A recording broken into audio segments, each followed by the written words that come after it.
Hey guys, welcome back to the Max Spence Business Podcast. Today I have a very special guest, but before I jump into that, if you guys like the content I'm putting out, the people I'm interviewing, please like, subscribe, leave a review. It helps out a ton with the podcast and also the people that are coming on the show. If you can go over to Apple Podcasts and leave a review, that helps out a ton as well.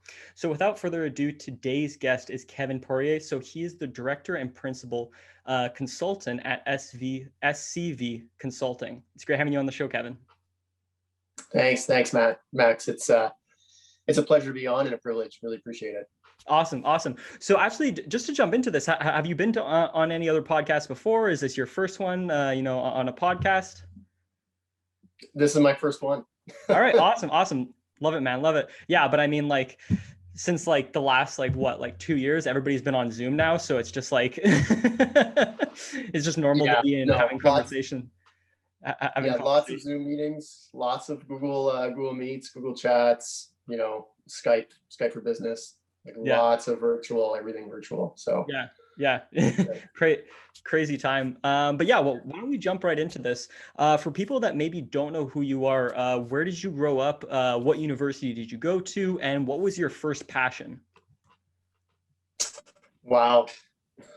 Lots of questions packed in right at the beginning.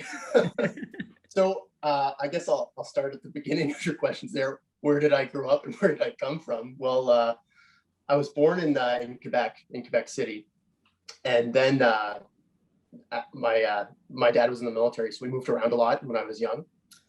So then we actually moved to New Brunswick, where most of my family is originally from, and I grew up there, 8-9 years. And then we actually moved out to Manitoba, where, I kind of spent my teenage years, my high school years. And then I went to university here in Guelph, where I'm close to now. And I took, first I started in environmental sciences, and then about midway through my degree, I decided to switch into environmental engineering, and I graduated from Guelph. So I would say my passion is environmental sustainability. I'm really interested in carbon pricing, the regulatory aspect, and I really like helping clients navigate kind of all of the carbon pricing regulations, because they're changing very rapidly here in Canada. But really sustainability from a risk mitigation perspective, as well as an opportunity lens. So I guess that's what I'm really most passionate about. Oh, okay. Awesome. And did you have, so that was your sort of first passion, during high school and stuff? Is that where you wanted to go, or was there something else? Or I guess my first passion in high school was probably climate change. I was really interested in how the climate was changing, and how we could adapt and mitigate the impacts of climate change. So decarbonization, carbon reduction. I was really interested in that stuff in high school. And that kind of environmental aspect followed me through university with environmental sciences and then environmental engineering. And I've been fortunate enough now to start my own consulting firm doing climate change adaptation, planning, and risk mitigation, amongst other things. So. Oh, okay, awesome. And going through high school and university, what was it like in the back of your head? Did you always want to start a company, or how did that sort of happen? I always kind of did want to start my own firm. I really didn't know how or what the steps would be.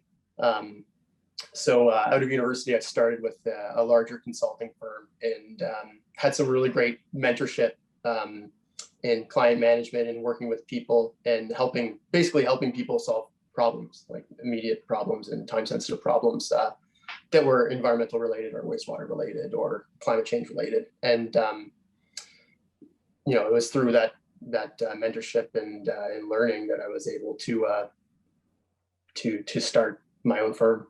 Mm-hmm. Yeah. So actually diving into that a little bit more, how did that sort of happen? Because I know you're in the beginning stages, so you have a ton of knowledge of going through the process of how to actually set up a consulting business, the incorporation, all that type of stuff, all those little steps, all that red tape you see to sort of need to do to sort of get out there and start building your clientele and all that sort of stuff. So could you take us through like roughly like a step-by-step, maybe a little process of like, like, okay, I decided that, you decided that you want to start your own consulting firm, and what was like the next steps of actually doing that, like, actually making that a reality? Yeah. So once I knew I was going to start my own firm, um, yeah, I had to figure out all of it, what to do next. And before you start a firm, you need to know the market. You need to know if there's going to be work for you to do. You can't just start a firm and not have any work. Yeah. You have to be able to consult on something to someone. So I knew I wanted to start my own firm. I knew there was a lot of work in the market, and there is still a ton of work in the market. Like, it's just really flooding in right now. And so once I knew that there was a need, and knew that I could meet that need, then the first thing was to get incorporated. I didn't want to be a sole practitioner. I knew that I needed to be incorporated for insurance purposes. With some of the carbon pricing stuff, you're dealing with sometimes millions of dollars worth of risk in carbon fees, and same thing with climate change adaptation strategy and planning and sustainability on the supply chain side. So I knew I had to be incorporated, and I knew that I had to get the right insurance, both professional liability and general commercial. So I'm not an expert in incorporation or insurance. Yeah. I'm a consultant, so I reached out to my network and to people I knew, lawyers, accountants, to basically ask and find out, what's the best way to get incorporated, and like what kind of insurance do I really need. So I really relied on my network and people in industry, really, to bounce questions off of them, to find out, okay, like, this is how you get incorporated, and this is the insurance you'll need. You can't offer services in this area, engineering, until you have your certificate of authorization from the professional engineers on Ontario. So really, I relied heavily on my network and contacts and connections to figure out the first few steps. Okay. Awesome. So pretty much you reached out to your network, got all that sort of stuff sorted at the beginning with the incorporation, learning a little bit about like what you can and can't do, making sure you have your insurance, all that type of stuff. Okay, awesome. So now you have that in place, you have that all set up, your insurance, you got your, you have your companies sorted, all that type of stuff. What was your sort of next steps? Did you have like, was it you like by yourself? Did you have like a business partner? Like, did you bring in employees, or did you what was after that? Like, did you go after getting clients? Did you start a marketing campaign? Like, what was the next steps that you sort of did? Yeah, the first thing is clients. You've got to start getting clients. Like, I guess I could have partnered with some folks right off the bat, or basically collaborate with other folks right off the bat. But I really wanted to get things going on the revenue side and start capturing parts of the market and signing on clients. So I started soliciting the market in general, folks that I knew from previous networks, other facilities, just kind of in general, industry, public, whoever, and started reaching out to them, and also them reaching out to me once they knew I was starting my own firm, to see where I could help them. And then, once you start that discussion of, these are the services we offer, this is how I think I can help you, and they're asking you, how can you help me? Then you start to actually formally write contracts and proposals that will have the scope of the project, the fees, and the timeline. And so once you start to get some of those projects in place, then you can start to build out your team, and bring people on to support. So there's as you mentioned, I'm right in the growth phase right now. I've only been in operation for 5 or 6 months with my own firm. So I'm really relying on some of my team members for bandwidth to grow, because I want to grow sustainably. I don't want to take on too many people and then not have work for them in the future. Things look really good right now and we're growing very fast, but I don't want to take too many people on and then not be able to keep them on. So we're Yeah. trying to grow sustainably, get the bulk of work, get the backlog of work, and then meet those demands by adding people. Ah, okay. And with that, did like the people that you're bringing on, are they like, are you subcontracting them for certain projects, or are you bringing them on as like employees? Right now it's subcontract, Okay. because there's still not a ton of certainty in the long-term work and growth. Like there is and there isn't. Like right now there's a ton of work. I could hire people full time, but there's not a ton of certainty if that would be the same next year. So I just started. I want to be fairly risk adverse with the business and not take on too much salary liability. So it's almost primarily just all subcontract. Yeah. And that's how like and I've had a conversation with different people, like different entrepreneurs that are sort of like in the same stage that you are, and it's super interesting because like that's what a lot of them do. They do subcontracting, right? Because like as soon as you bring on a W-2, that just like like you're saying, it ups your risk a ton. It's a lot more stressful because now you're thinking in the back of your head, you're like, all right, crap, now I got to make sure that we have enough business coming in to make sure that this person can get paid. But when you do subcontracting, it's like that person is just getting paid on that project, right? And then after you're done that project, if there's another project, then hey, like let's bring you on for a second project. So yeah, I think subcontracting is absolutely amazing and one of the best ways to start to start growing a business. But yeah, so sort of moving on from that.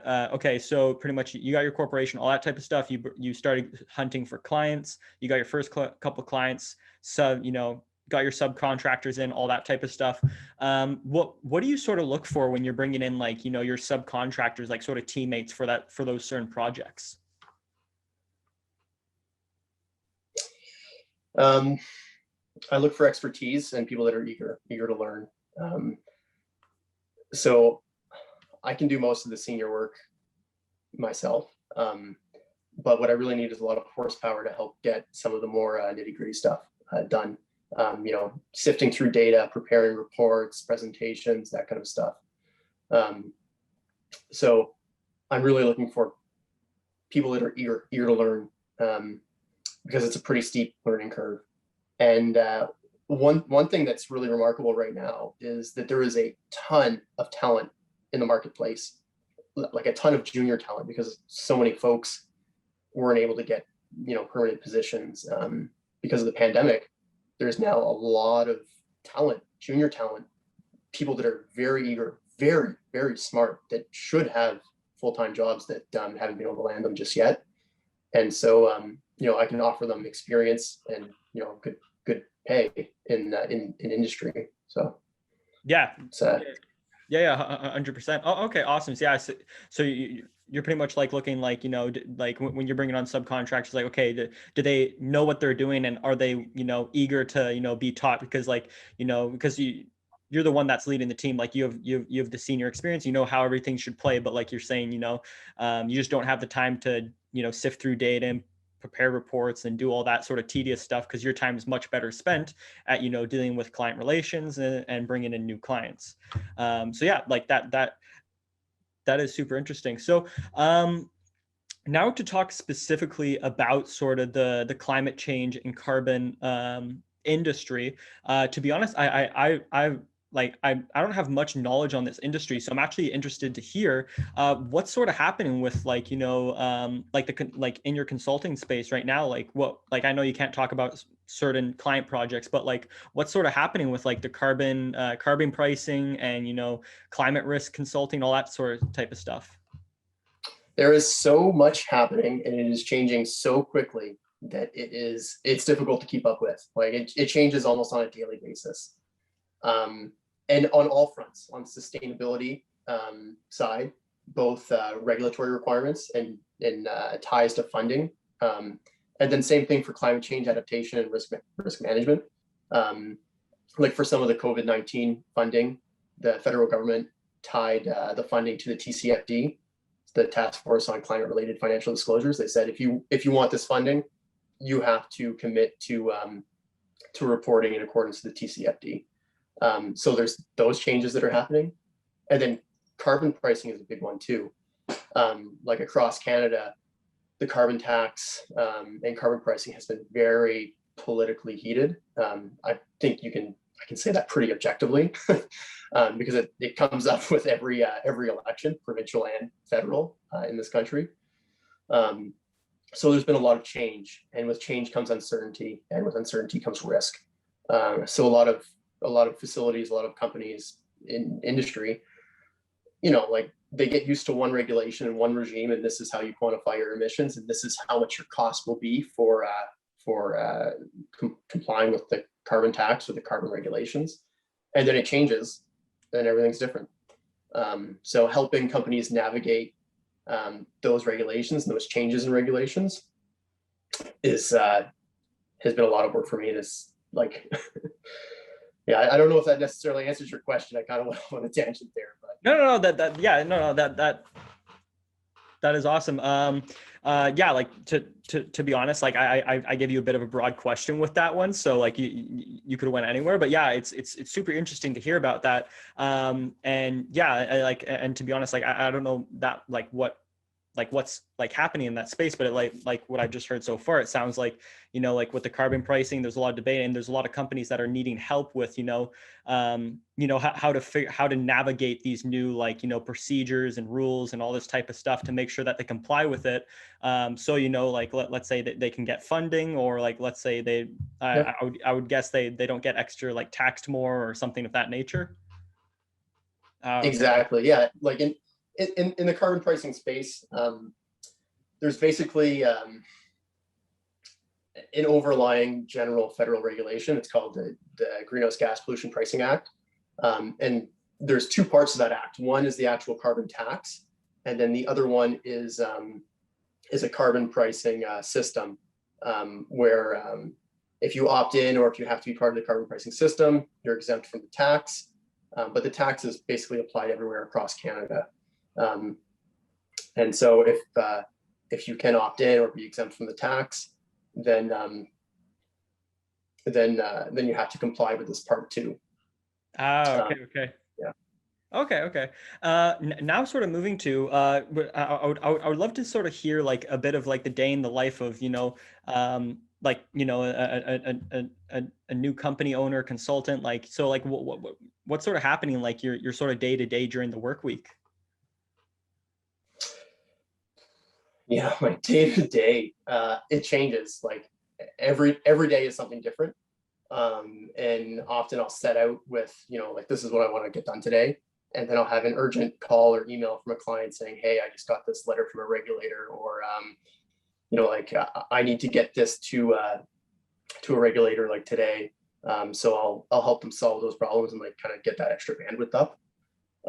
So day to day, it's helping clients mitigate their risks, really. Whether it's with meeting regulatory reporting deadlines, or quantifying what their financial risks are in whatever carbon pricing scheme they're covered under, in Canada. So a lot of day to day is corresponding with clients, helping them with their projects, writing reports, doing emissions calculations, quantifying climate change risk, and helping identify adaptation options. So it's pretty diverse. It's both. Yeah. Man, every day is running the business. Every day is marketing and client development, and every day is delivering work. Yeah. So. 100% on that, because that's bringing it back to other entrepreneurs that I've interviewed. It's actually funny how similar it is with even though you guys are in different industries, it's sort of the exact same process that you're doing, right? You guys, you start out with okay, we're going to be doing this, but every single day is different, right? Because a client call comes in, you're working on the outside of the business, which is building the business. But then you also, because, you're not at the stage yet of, being able to just only work on building the business. Now you have to work in the business. So it's you're switching between this back and forth. But so, yeah, actually another question sort of leading on to that, that must be insanely stressful, having to deal with all that different stuff that's getting thrown at you every single day, dealing with projects, dealing with problems, and putting out fires. How do you sort of deal with that stress, and what would you recommend to somebody that's just starting a business, how to deal with the stress of running your own business, right? Because usually when you're an employee, you don't have as many headaches as you do when you actually start your own company. Yeah, I mean, it is stressful, and especially in the first like 2 or 3 months, it was really stressful. Um, I had some self doubt and whatnot, but things are looking pretty good right now. So I try to remind myself that it's a marathon, not a sprint. So I make sure that I have time to enjoy myself and get outdoors and do the things that I love and spend time with the people that are important to me. And you just have to make sure that you prioritize those things, even though the business is going on all the time. Like I have subs working on things like all the time, and then I've got to get invoices out and get paid and market and everything. It's a marathon. It's not a sprint. Yeah. Yeah, 100%. And I absolutely love that it's a marathon, and like I can sort of relate it to sort of my generation, which is like the 20-year-olds that are starting businesses, or the young people that are starting businesses. Like I know for myself, it's like I lack a lot of patience, right? It's like you're trying to sprint to get everything done as fast as you can. And sometimes that leads to burnout or over stress and stuff. But like, the Yep. greatest thing is just looking at it is like, hey, this is a marathon. It's like, it's not a sprint. Like you're going to be like, this is the business that you want to run for. That's like what I tell myself, right? It's like the business that I want to run for the next 5, 6, 7, 10 years, a decade, right? It's like, you don't have to, Exactly. you don't have to do, you don't have to get, you don't have to get to that level that takes a decade and try and get to that in 3 months. Yeah, exactly. Like, So yeah, you're never going to get, yeah, like you're no, never going to get everything done. There's always going to be something left to do. And like you just kind of have to be okay with that to some degree, that you're not going to get everything done. And then you get to a point eventually where, if you're not getting everything done, then you need to bring people on to help you get that done. Yeah. So have you dealt with like since starting the company, have you dealt with burnout at all? And if so, have you like what did you sort of learn from that, if you did deal with it, or you haven't really, or you haven't hit that at all yet? I don't think I hit it here yet. I have experienced it. It's very common in consulting, like very, very common. Lots of people burn out. And, if they're with a good company, the company will let them take some time off and then come back. The not so great consulting firms will just let them go.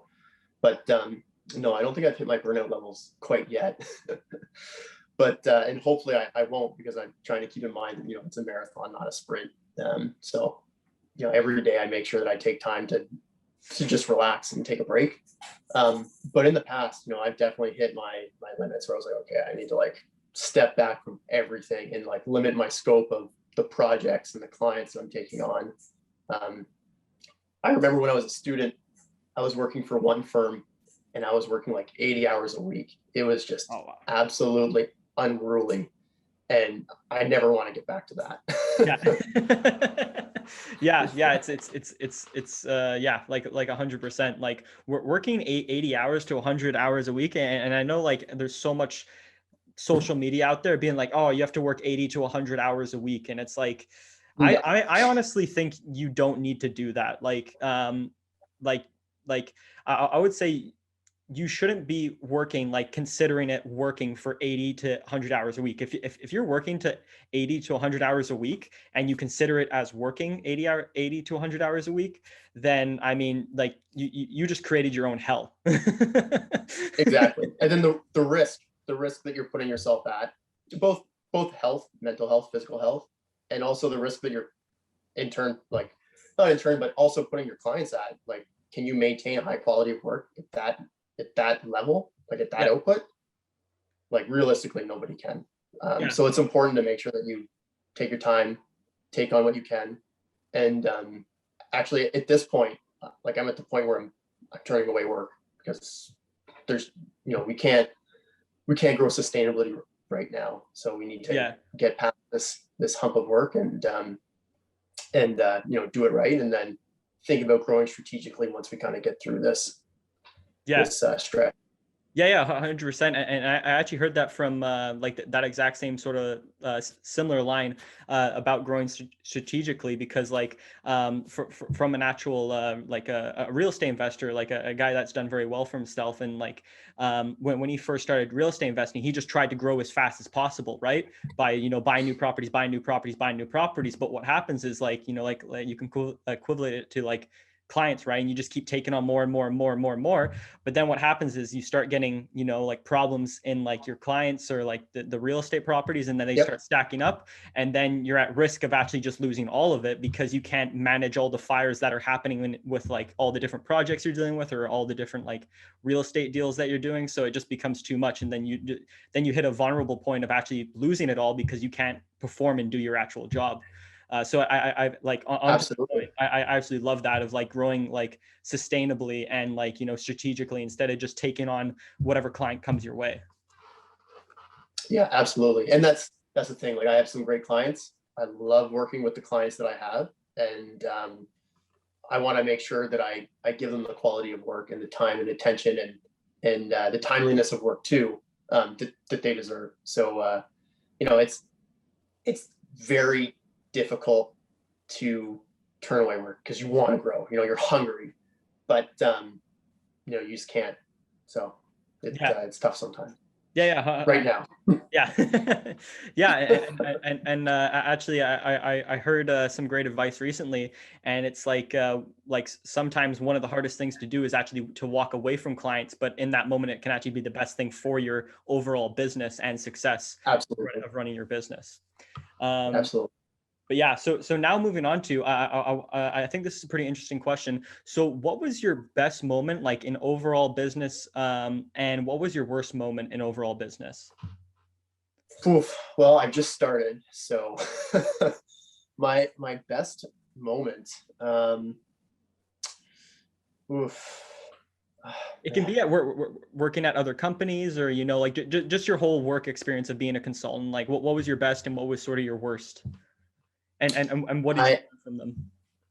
I really like hearing from clients that what I've done for them has made a difference, and that they really appreciated my support. Like I love hearing that from clients, and knowing that I've done a project in a way that's saving them a ton of money. Either through like regulatory risk by meeting the regulations and obligations they have, or by helping them capture opportunities like opting into the federal carbon pricing program and exempting themselves from the tax if they can. It can add up to millions of dollars a year. Mm-hmm. So, knowing that I get that done and helping clients do those things and save money, and knowing that I was there to help them, like that's kind of what I really like the most. Those are kind of the best moments. The worst moments are when you make a mistake and you find out that, oh no, like we've made a mistake and we have to correct this as soon as possible. Like those are some of the lowest points. And there's kind of the view in consulting that, like we don't make mistakes. We never, like, it's not true. Everyone makes mistakes. The thing about making a mistake is you have to own up to it right away, and you have to fix it right away, no matter what. So it does happen. Sometimes they're small. Sometimes they're not as small, but you got to fix them right away. And those are the lowest points. Luckily, they don't happen often, because if they happened often, you wouldn't be in business. Yeah. But to say that they never happen, would just be not true. Yeah, 100%. Like you're saying, like everybody's human, everybody makes mistakes, but the one key piece of advice that you gave there is like, recognizing them right away, owning up to it, and fixing it as fast as you can, right? Instead of just being like pushing it off or something, or letting it sort of build. Like that's like probably one of the worst things you can do. Yep. Oh, absolutely. So now going on to, I know we're almost at the end here. So sort of like wrapping it up now. What sort of other advice do you have for somebody that wants to start a consulting company? Like what key information do you have to give? And like on starting their own consulting business? I think a couple things. One main thing is know your costs. Like know what your insurance costs are going to be. Know what kind of like software or tools you're going to have to purchase and use. That know those costs. Fortunately for me, my operating costs are pretty low, but I have heard some horror stories where like someone has gotten into one type of consulting and engineering consulting, and then they find out that they need an amount of insurance that is like 25% of their revenue projection for the year, and it's like you just can't operate at a level like that. Yeah. So know your costs for sure, and then also like make sure that you can get clients, that the services you provide are going to be valued enough that people are going to want to get them from you. Not just in general. I don't offer commodity services. We offer specific services to clients to add value. We're not going to play to the lowest dollar. That's not where I want to be, and that's not where I see us growing. So, make sure that you know your services, and then you can market them. Yeah, 100%. And I absolutely love that. And that's like something that I've experienced in my own life. Like, and like, this is when I was previously in real estate, I actually went really high expenses right off the bat. And, like went really high expenses and just couldn't maintain the level of expenses that I started with. Because, like if you're starting a business, it's really hard. It's really hard to start a business. Like starting a company, cash flow. Yeah, is insanely hard, and just getting it off the ground is like one of the hardest things ever. And if, like you said, if you have just your insurance at 25%, like that is absolutely insane. Like, right. Like, that's just your insurance. You're not even talking about anything else that's happening and all that type of stuff. And like your own personal living costs that you have to sort of, be able to live and survive and do all that type of stuff. But yeah, like I think you've given some great pieces of advice. So sort of ending thoughts now. Do you have anything else that you want to add? And where can people find out more about you and your company? And if they have questions about starting their own consulting company, like let's say, would they be able to reach out to you and stuff? Yeah, absolutely. I'm always open to talk with young professionals and people in industry. I'm pretty busy, but I'll try to make time as soon as I can. And I've already met with a few young folks that are looking to get into consulting, and just talk to them about what their options are, and what they might want to consider getting into. So people can reach out to me through either LinkedIn, or through the website scvconsultinglimited.com. I'm always open to chat and talk to people. Awesome, love it. Thank you again, Kevin, for coming on the show. It's been an absolute pleasure having you on, man. Thanks, Max. Really appreciate the opportunity. Great talking with you, and all the best.